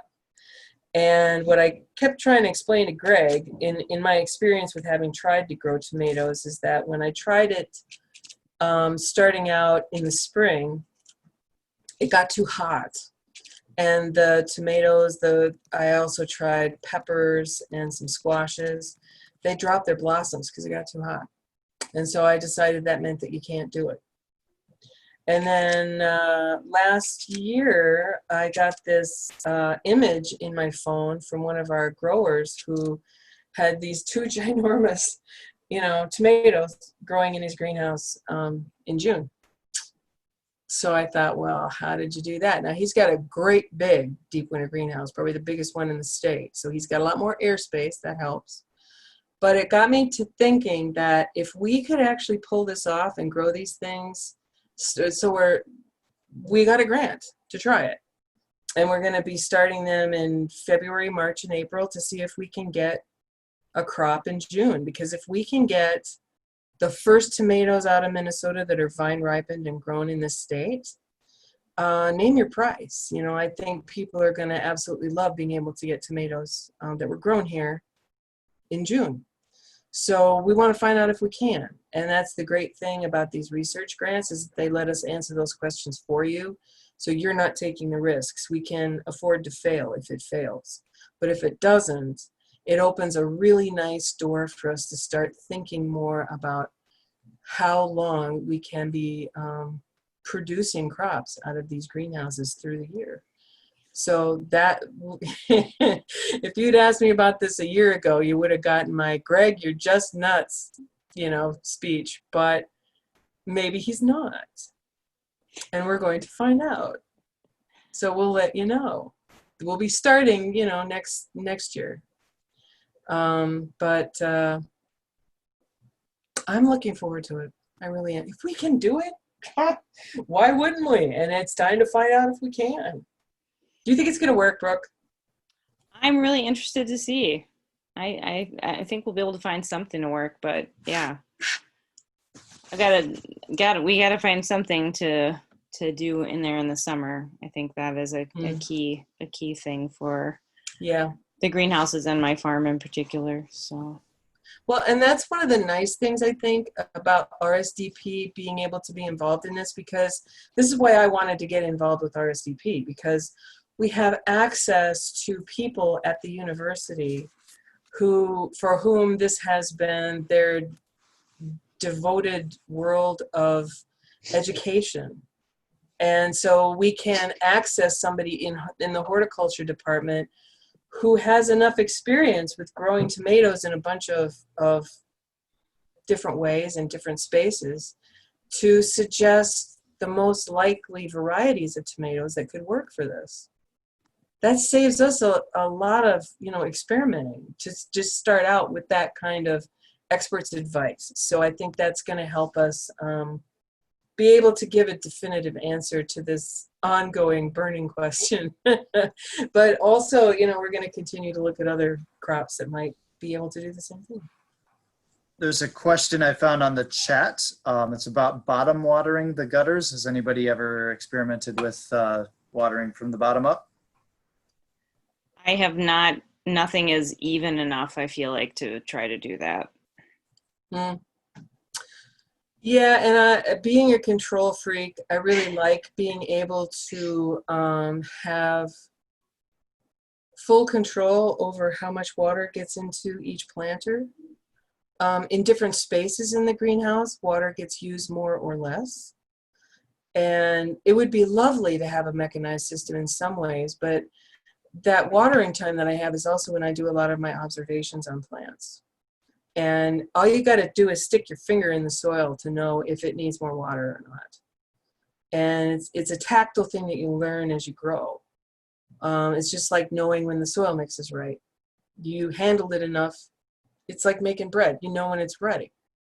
And so I would not, and I'm fortunately at a size where I can get away with this. I mean, the bigger you get, the more you have to let go of some of those things. I get that. That's why I'm at the size I'm at. But I would prefer to be able to really spend that, you know, it doesn't take that much time. You know, you're talking about 15, 20 minutes to plant, you know, to water the greenhouse. And it's an observational opportunity, and it's a way to make sure that you're not increasing the humidity in there by overwatering stuff. That's my take on it. There are a few questions about pricing and things like that. Do you price your greens by the pound? Do you know what your return on investment is? Let's see, there's another one I saw here. Yeah, if you can talk a little bit, do you sell to restaurants? Do you know what, you know, your price per pound is? Those types of things.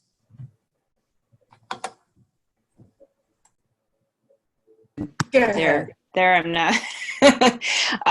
I sell my salad greens for $5 for a quarter-pound bag. I do those all direct marketed.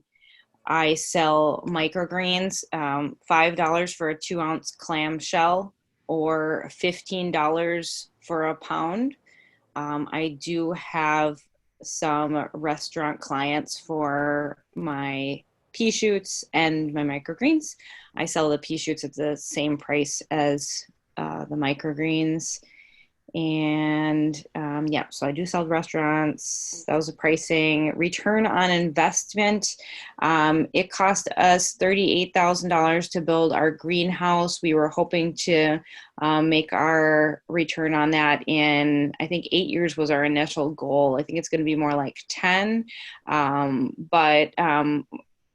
This is our third season growing in the greenhouse, and we did a couple things that have really upped our game this year that I've been very happy with. So got to keep working and experimenting as you go along. I had just been growing salad greens, microgreens, and a little bit of pea shoots the last 2 years. I added in pea shoots as a solid all year third item, and that has been really, really excellent for us.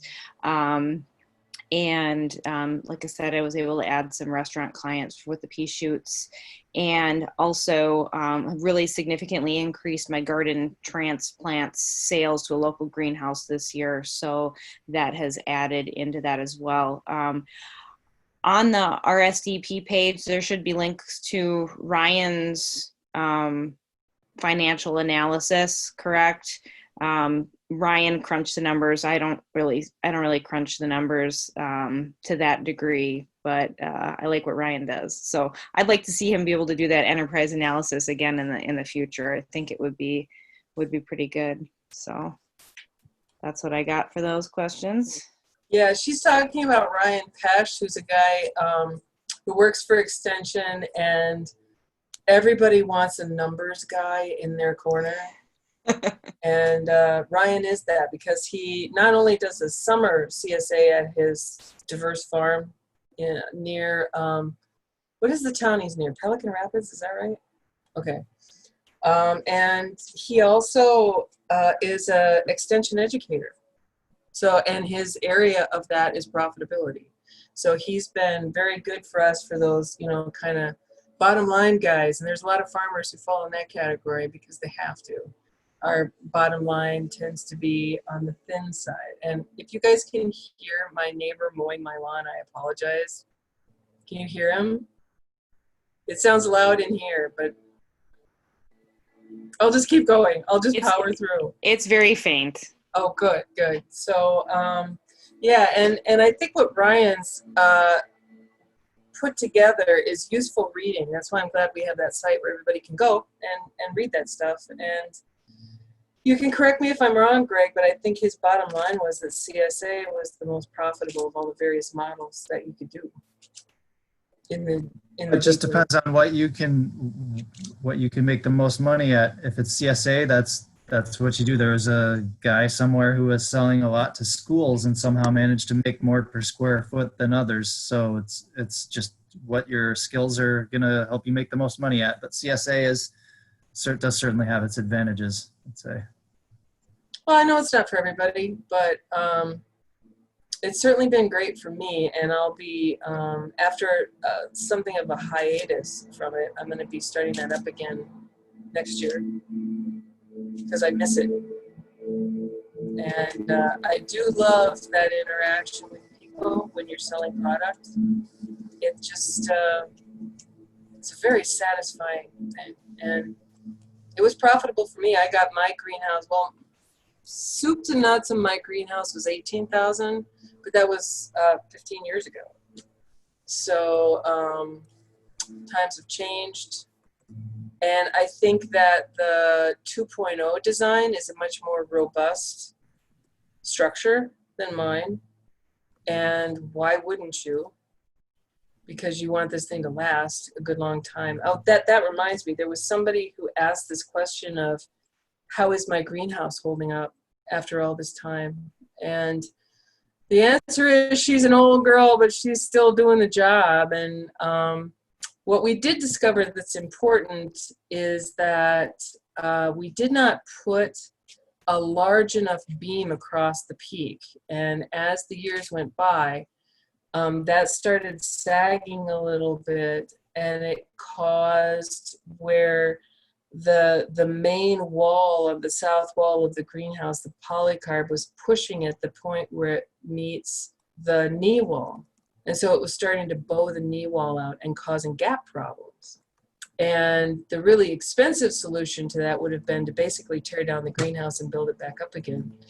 But fortunately, Dan Handine had a better idea, and he put up this thick metal cable attached to the knee wall and up where the up on the back wall to slowly pull that knee wall back in, and it's worked. So and with the interns that I have, she got a refresh on her caulking and some painting in spots where it was needed, and I was impressed this winter. I didn't have some of the problems that I had in the past with cold air leaking in and not knowing what to do about it. So that greenhouse is going to be lasting for a good long time yet. And so given that it took me 7 years to pay her off, I'd say it was a great investment. Yeah. So I'm gonna cut in and say we're at time. It's 4 o'clock here, and so I think that we could go forever. But we should probably cut it off. If anybody has a last couple of words you'd like to add, and then I have a couple of slides too, and a couple of last words. I guess I'd just like to clarify on the cost of our greenhouse, since we're talking about that. We hired absolutely everything out. So, you know, there definitely could be savings to be had there if you were to do more of the work yourself. But that was our situation. And, you know, building it to spec for the prototype and whatnot. So, yeah. And it's good to remember too that we'll be doing another one of these next week. So I'll keep track of the questions that didn't get answered, and we'll try to hit those. Or if you know that you're not going to be in on that one, hit me up with my email, and we'll talk about your question that way. Yep. And if anybody wants to contact me directly with questions regarding our farms, greenhouse, or marketing, or any of those things, feel free to email me. I'll stick my email in the chat. That is all. Thank you. Great. I will share my screen and go through the last couple of slides here. Also, I should note, if you do want to contact any of us, that website that we flashed over and over again, I believe my contact information and Carol's contact information, and maybe Dan's is on there as well, but we'll take your little one-off questions by email happily. So please feel free to hit us up and ask us your questions, and we'll try to get every question answered while we can. All right, with that, I'm sharing my screen. Here we go. All right, do you all see the slide here? So, okay, great. So we have upcoming sessions. Tomorrow, we'll be talking about the new farm scale deep winter greenhouse design with Dan at 2 p.m. June 2nd, which is next Tuesday, we'll be doing this presentation again with Shane and Louise Johnson from Grandpa G's Farm. And then the next day following that will be another farm scale deep winter greenhouse design. You can attend all of these, you can attend none of them. It's totally up to you, but they are repeated. So June 2nd will be roughly the same as today's, and the Friday and the June 3rd presentations will be roughly the same as well. Here is our website, a quick Z link to that website that we mentioned over and over again, z.umn.edu/DWG2020. I believe it also is the same with just /DWG, or you can Google it, DWG-UMN. Also, finally, I should note that we will be sending surveys out to people who attended these webinars. They're very, very short, about 4 or 5 questions. Just click the button. We'd be very appreciative if you took 2 or 3 minutes and took those surveys when you received them.